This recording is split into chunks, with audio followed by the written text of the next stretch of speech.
Y es momento de dar la bienvenida a nuestro siguiente invitado. Nos acompaña el señor Carlino Velázquez. Él es viceministro de Finanzas del Ministerio de Obras Públicas. Vamos a hablar un poco acerca del presupuesto y el cierre también del primer semestre del año. Todo esto aquí ya en entrevista. ¿Cómo está, viceministro? Gracias por venir.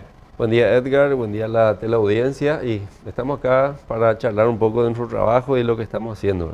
Bien, justamente nosotros nos hacemos eco también de lo que ya se anunciaba también en varios medios, en donde se habla de que desde el Ministerio de Obras Públicas han realizado la ejecución de su presupuesto por casi 250 millones de dólares, de acuerdo justamente a sus declaraciones.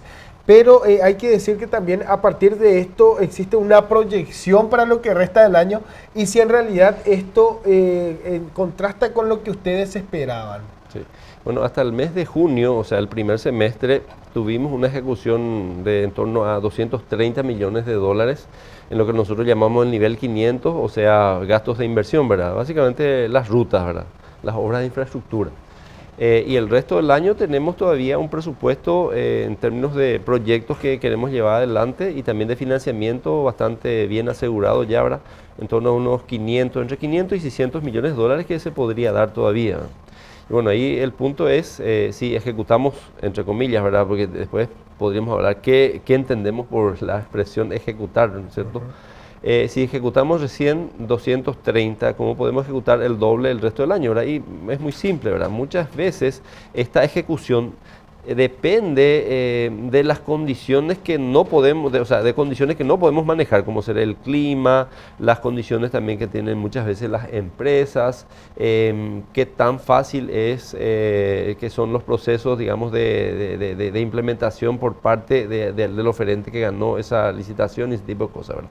Entonces, nos estamos poniendo las pilas entre todos, ¿verdad? Hace poco hubo una reorganización al interior del ministerio, justamente para satisfacer esa demanda, digamos, de la ciudadanía de tener una mayor ejecución y mayor circulante en la calle, ¿no es cierto?, ¿verdad? Porque también eso es importante en nuestra obra. Nosotros no solamente proveemos puentes y rutas, sino también inyectamos recursos a la economía. Justamente sobre ese punto, hace poco nada más se daba a conocer el nuevo planteamiento o lo que da a conocer el equipo económico nacional, en donde hablaba de la necesidad de inyección de 1.500 millones de dólares aproximadamente y que hacía destaque justamente en obras, en la inversión de obras para poder dinamizar nuevamente la economía y que esto contribuya nuevamente a poder mejorar la situación. ¿Puede darse esto en las condiciones que hoy día tenemos, independientemente a lo que tuvimos en el primer semestre? Puede darse. La ejecución en realidad tiene dos componentes. Uno es el pago de las obras que ya están en curso, o sea, licitaciones antiguas, rutas que ya se están construyendo, que las empresas certifican normalmente, entregan estos pedidos de pago, sus facturas al ministerio y nosotros le pagamos. Quizás con relación a años anteriores nosotros tenemos la ventaja de que tenemos financiamiento, el Ministerio de Hacienda está proveyendo todos los recursos, nunca hemos tenido en esta administración falta de pago porque Hacienda quedó corto de recursos, todo está asegurado su financiamiento.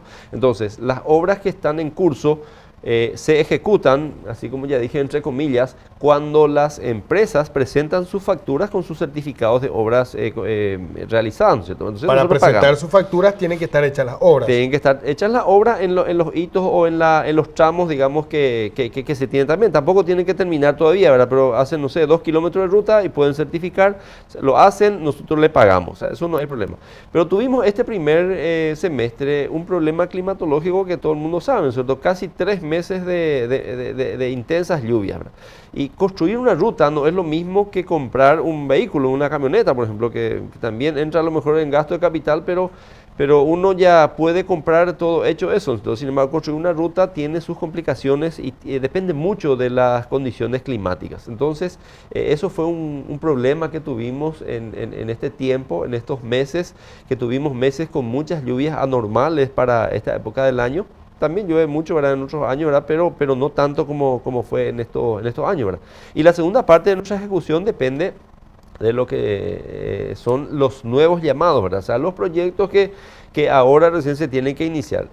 Ahora bien, en este sentido, Estamos agilizando también estos procesos para que lo más rápido posible sean, luego de hacer los llamados, presentarse las ofertas, abrir los sobres de ofertas.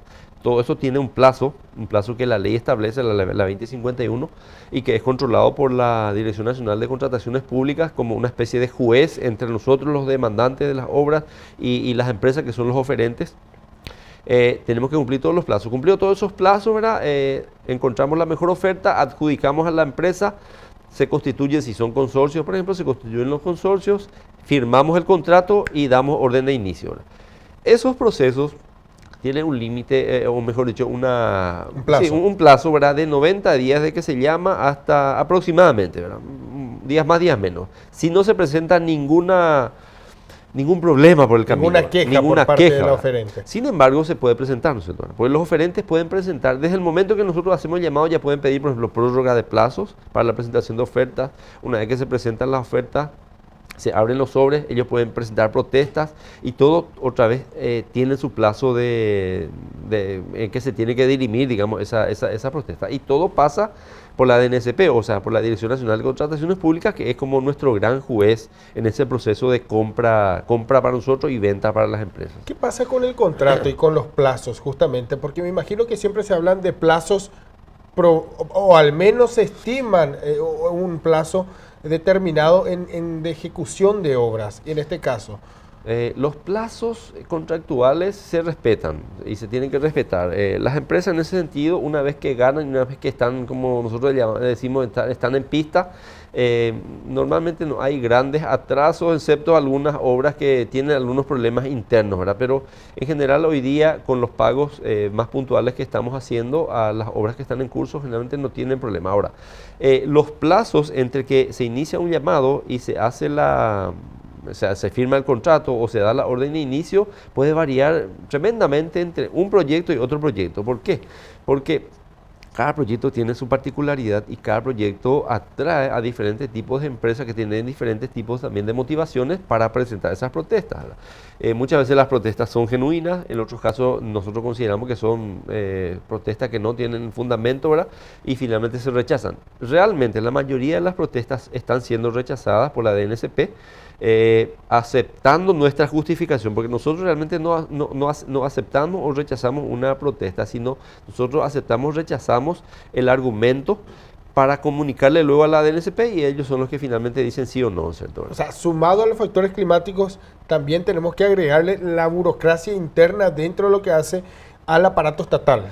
Sí, y ahí siempre nosotros tratamos de no usar esa expresión burocracia, nosotros, porque muchas veces también son... en términos legales. En términos legales, sí. Están respaldados, digamos, estas empresas oferentes por, digamos, las normativas legales. Sí, están respaldadas. Pero esto hace que en realidad retrasen las obras. Hace que se retrasen, ¿verdad? Muchas veces tienen sentido, como ya dije, ¿verdad? Sus protestas, en otros casos no. Y bueno, cada llamado realmente tiene su propia naturaleza y su propia idiosincrasia, llamémosle así, ¿verdad? En el sentido de que no es lo mismo hacer un llamado para un puente que para una ruta sobre terraplén, que sobre empedrado y ese tipo de cosas. Hacías énfasis en la palabra ejecutar, porque la ejecución es una cosa y otra es la de hacer un llamado a licitación y la adjudicación, porque siempre al final del año se hace un balance de cuánto en realidad se ejecutó de lo que se tenía pensado y en base a presupuesto cuánto finalmente fue otorgado a las empresas, lo que finalmente demuestra también el dinamismo que esto pueda generar. Sí. Haciendo un comparativo a lo que fue el año pasado, si bien tuvimos un problema puntual que fue el factor climático, ¿se puede, digamos, entender de que estamos bien, estamos mal? ¿En porcentaje se tiene al menos algo? El año de mayor ejecución del Ministerio de Obras Públicas y Comunicaciones fue el año 2017, donde se ejecutó 540 millones de dólares. El año pasado la ejecución estuvo rondando los 480, casi 490 millones de dólares. Entonces, el año pasado no fue un año demasiado, digamos, grande, ¿verdad?, en términos de ejecución. Sin embargo, si miramos la tendencia en el tiempo, esto se ha incrementado, ¿verdad? Muchas veces también lo que sucede cuando se ven, digamos, muchas protestas y muchas trabas, digamos, a los llamados, es por el hecho de que las empresas sienten que existen limitaciones en los recursos y en los proyectos tal que si no ganan esta licitación, bueno, pues ya pareciera ser como que sienten que ya no va a haber más otra oportunidad. Sin embargo, la buena noticia es que nosotros tenemos un presupuesto sumamente abultado en obras públicas, incluso todavía le puedo decir, muy lejos de lo que Paraguay necesita. Nosotros hoy día estamos con un presupuesto en torno a 800 millones de dólares para nivel 500, o sea, para inversiones en infraestructura básica, carreteras, puentes, ese tipo de cosas, ¿verdad? Y eso representa solamente el 2% del producto. Eso tendría que ser mínimo el 4%, ¿cierto? Y eso significa que tendríamos que tener un presupuesto duplicado, ¿verdad? Y con financiamiento también, ¿no es cierto? Sin embargo, no hay todavía esa credibilidad de que esta tendencia de mayor gasto en bienes de capital de parte del gobierno se va a mantener en el tiempo, ¿cierto? Y sin embargo, tenemos que convencernos, ¿verdad? Nosotros los demandantes de obras públicas, la ciudadanía y las empresas, de que esto ya vino para quedarse. Paraguay está en un estadio de desarrollo muy diferente a lo que fue 10 años atrás, por ejemplo. Y nuestras necesidades de infraestructura son muy diferentes también, así como también nuestro nivel de ingreso de renta, y eso nos da la posibilidad, ¿no es cierto?, de financiar un mayor volumen en cantidad, digamos, de obras de infraestructura, ¿verdad? Entonces, con el correr del tiempo también, esa misma situación probablemente nosotros esperamos de que facilite los procesos de llamado, porque sinceramente tuvimos muchos inconvenientes con llamados que parecieran ser, no sé, como que alguien quiere ganar una licitación como si fuera que es la lotería, ¿no es cierto?, ¿verdad? Sin embargo, nosotros no podemos hacer un siguiente llamado sin terminar ese proceso, ¿verdad? Porque muchas veces también cuando hacemos un llamado, existen requerimientos presupuestarios de tener cubierto toda la parte, digamos, de financiamiento local, ¿verdad? Entonces, todos los recursos se destinan presupuestariamente a ese llamado. Cuando se está haciendo eso y no se está adjudicando, ¿verdad?, esos recursos están bloqueados, ¿verdad? Retrasan y eso retrasa el siguiente llamado, ¿cierto? No se puede hacer un llamado de manera paralela. Y podemos hacer de manera paralela, pero hay recursos que tenemos que disponibilizar para todos. Tenemos que tener asegurado el financiamiento de un proyecto 100% para hacer un llamado. Y hasta que se avance y se hagan las reprogramaciones, ¿no es cierto?, no podemos hacer otros llamados que son grandes, especialmente los que son grandes, ¿verdad? Cuando son llamados pequeños no hay problema, pero cuando son llamados grandes que tienen un gran componente de financiamiento de fondos locales, nosotros le llamamos, entonces tenemos que tener todo cubierto, ¿no es cierto?, eso, ¿verdad? Y eso retrasa el siguiente llamado. No se puede modificar de cierta forma. ¿Tendríamos que cambiar la ley o de quién depende para que esto, digamos, pueda ser más práctico? Realmente una obra, para terminar el proceso de llamado de una obra necesitamos como máximo el 20% lo más de los recursos. Sin embargo, tenemos que tener en la mesa disponibilizado, digamos, de dónde vamos a sacar el 100%. Eso, mientras tanto, está congelado. Al día siguiente de una adjudicación que hacemos nosotros, volvemos a hacer una reprogramación. Porque esa también es la manera, ¿verdad? Uno, cuando va a hacer un llamado, digamos, de una ruta que cuesta 1.000 millones de dólares, otro que cuesta 500 millones, ¿verdad? Evidentemente eso no va a ejecutar en un año, ¿verdad? Pero tiene que tener todos los números en la mesa. Si nosotros queremos hacer todos al mismo tiempo, ¿no es cierto?, es imposible hacerlo, ¿verdad? Entonces, lo que nosotros esperamos es que cada proceso tenga su cumplimiento, digamos, se dé en el tiempo límite piso, no en el techo, ¿verdad? Porque hay un piso que mencioné hace rato, que son como 90 días aproximadamente, ¿verdad? Entre que se hacen los pliegos, se hacen los llamados, se dan la oferta, se espera el periodo de taches y reclamos, ese tipo de cosas. Entonces, ese tiempo son como de 90 días. Normalmente no son 90 días, son 100 días, 120, hasta 150 días, ¿no es cierto? Puede ser. Se tiene que esperar aproximadamente 150 días para que finalmente una empresa sea adjudicada con una obra. Sí, es que no se pone trancas o palos en la rueda. Si no hay ningún reclamo de otra empresa. Sí. Ahora, para tener una idea, ¿esto pasa en los países de la región? Y sí y no, ¿verdad? En muchos países se tienen otros tipos de requerimientos. Por ejemplo, en la mayoría de los países de América Latina, cuando uno va a hacer una protesta, tienen que presentar tipo una garantía, ¿verdad? Eso tiene un costo, ¿verdad? Hay que presentar un seguro que si uno gana la protesta, recupera, y si no gana la protesta, pierde el seguro. Ok, esto para nosotros que piense dos veces la empresa oferente en decir, voy a presentar una protesta que puede retrasar toda la obra Exactamente, sí. Y, Sí. y- y No que- tiene, no tiene penalización. y que o sea, que hoy día no hay ninguna penalización para las empresas que hacen su reclamo y que retrasan toda la obra. Ah, es así mismo. Sin embargo, la buena noticia también es justamente lo que apareció hoy en tapa de un periódico, que decía que las empresas se están poniendo las pilas y tienen un compromiso hoy día con el ministerio. Acabo de salir de una reunión justamente con el señor ministro y los gremios de constructores, ¿verdad? Donde ellos nos siguen preguntando, ¿va a haber más obras después de esta? O sea, porque muchas veces ellos no confían tanto en que tengamos los recursos, ¿verdad? Le aseguramos que tenemos los recursos, entonces yo creo que hoy día se subsanó un inconveniente que probablemente nos va a facilitar nuestro trabajo para los próximos llamados, y eso va a dinamizar también el proceso de llamado adjudicación, porque no solamente tenemos que hacer llamado adjudicación, tenemos que hacer llamado, adjudicación, contrato, inicio de obra.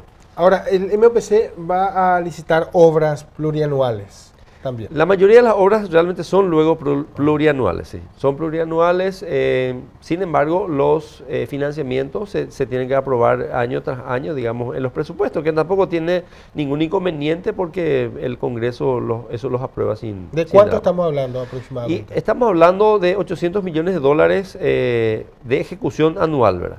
Si uno mira, digamos, los proyectos que nosotros estamos licitando, bueno, este año vamos a licitar proyectos por un valor total de como de 1.500 millones de dólares que se van a ejecutar en varios periodos, ¿verdad? En varios años, ¿verdad? Probablemente el próximo año vamos a bajar un poquitito el nivel porque ya licitamos muchas obras este año y así sucesivamente. Depende también del tipo de obra, porque una ruta se la tiene que hacer, digamos, de punta a punta, ¿verdad? No podemos hacer, digamos, por fracciones, digamos, lo que el año puede soportar en el presupuesto. Se hacen las licitaciones plurianuales, se pide en el presupuesto, se pone en el presupuesto eso y eso funciona sin problema. Ahora, a partir de esto, y me quedo con lo que habías dicho de la relación con el Producto Interno Bruto, que hablabas de un 4% aproximadamente, y que finalmente de nada va a servir si no se ejecuta al menos el 80% de las obras, ¿no? Este año tenemos un financiamiento en torno a los 800 millones de dólares, desde al inicio, ¿no es cierto? ¿Verdad? Ejecutamos todavía un monto mucho menor, vamos a ejecutar probablemente por debajo de eso, pero ese 2% sigue siendo pequeño para una economía ya relativamente sofisticada y compleja como la economía paraguaya, que necesita de más infraestructura para que nuestra productividad en términos de costo, ¿verdad? Se reduzca, ¿no es cierto? ¿Verdad? Cuando uno mira el promedio de velocidad a los que pueden circular nuestros camiones para unir un punto de producción a un punto de consumo, a un punto de embarque, es sumamente bajo, ¿cierto? ¿Verdad? Entonces eso significa que la carga tiene que estar más tiempo en los camiones, el camión tiene que usar más combustible, entonces el costo medio de nuestra producción es más alto, ¿cierto? ¿Verdad? Y eso va a cambiar cuando tengamos un nivel de inversión en infraestructura, ya sea de nueva infraestructura como de infraestructura de mantenimiento, ¿cierto? Más alto, ¿verdad? Los países asiáticos tienen tasas de inversión pública por encima del 5%, ¿cierto? Y nosotros estamos rayando los 2% nada más, ¿cierto? Y en ese caso tenemos que hablar no solamente de construcción, sino que mantenimiento también, Tenemos dentro sí, de un plan máster.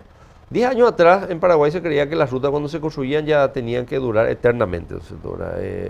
¿Por qué? Porque eso uno mira en el gasto de mantenimiento que se ha tenido. Y tenemos que admitir también que nuestros recursos financieros no son muy abundantes, por eso es que también se operaba de esa manera. Y la economía soportaba eso, aguantaba eso, porque tampoco teníamos tantas, entre comillas, necesidades. Sin embargo, ahora con un nivel de exportaciones, ¿verdad?, que tenemos hoy día, de movilizar grandes cargas de diferentes puntos del país a los centros de embarque. Que son los pilares de nuestra economía. Que son los pilares de nuestra economía, pues requerimos de mucha mayor infraestructura. Viceministro, muchísimas gracias por acompañarnos. Lastimosamente nos quedamos sin tiempo, pero bueno, también nosotros vamos a estar acompañando el proceso y también de qué manera, ya a partir de la adjudicación de las obras y la ejecución también, cómo avanzamos en líneas generales desde el Ministerio de Obras Públicas, y nosotros también vamos a ceder el espacio para que puedan socializar todo esto. Gracias por venir, viceministro. Muchas gracias, Edgar. Gracias a la audiencia también por escucharnos, ¿verdad? Y bueno, estamos siempre a las órdenes y cuando quieran.